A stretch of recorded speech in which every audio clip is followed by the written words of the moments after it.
When you understand the power of a 5-second decision, and you understand that you always have a choice to go from autopilot to decision maker, everything in your life will change. You will be a different negotiator.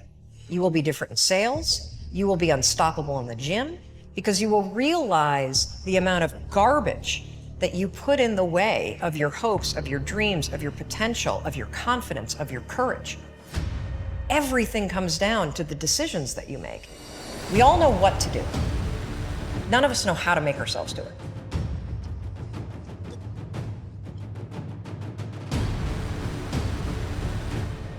I wanted to change my life.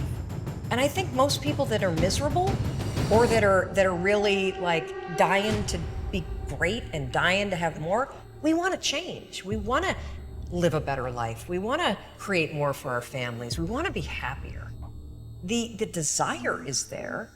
Again, it's about how do you go from knowledge to action. So the first thing in this story that's important is realizing that the answer was in me. And my mind was telling me, pay attention.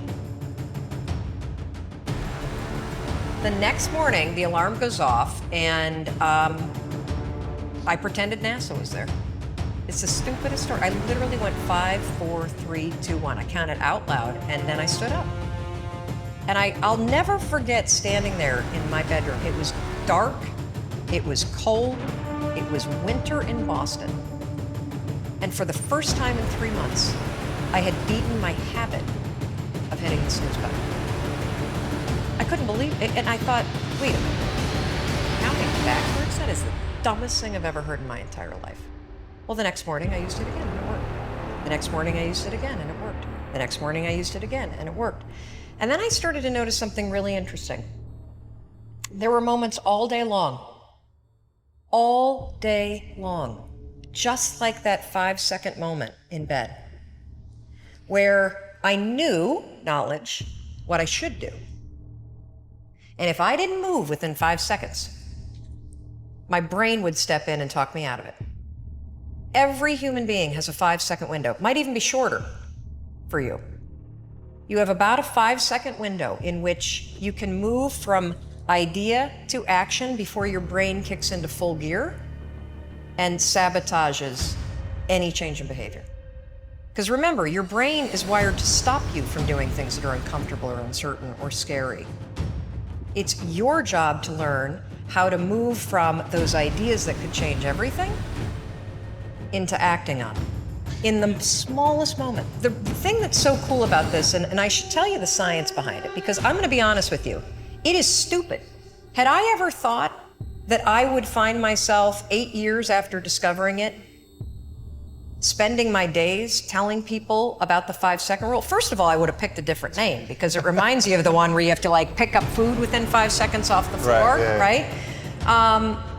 It was my secret weapon. This was something I did.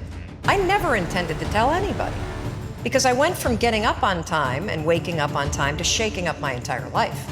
So I started researching it. Why does something so stupid work? Why? Why does something so silly create such powerful and profound change? Well, here's why. The rule is a form of metacognition. Metacognition is a fancy pants term that means something real simple. You can outsmart your own brain in furtherance of goals. There are tricks that you can use that actually outsmart the tricks your brain plays on you in furtherance of a higher purpose. We all know this. You can restrain yourself if you're in a situation that calls for it. You can jump into a raging river to save your dog or your kid. You can direct yourself in ways if it's important to you. And so the rule, what it does is it does something really remarkable.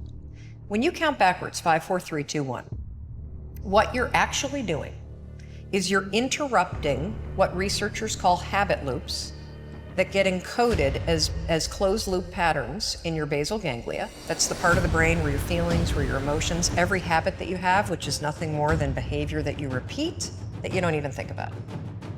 When you go 5, 4, 3, 2, 1, it interrupts what's going on here that's spinning without you thinking, and it moves and awakens your prefrontal cortex.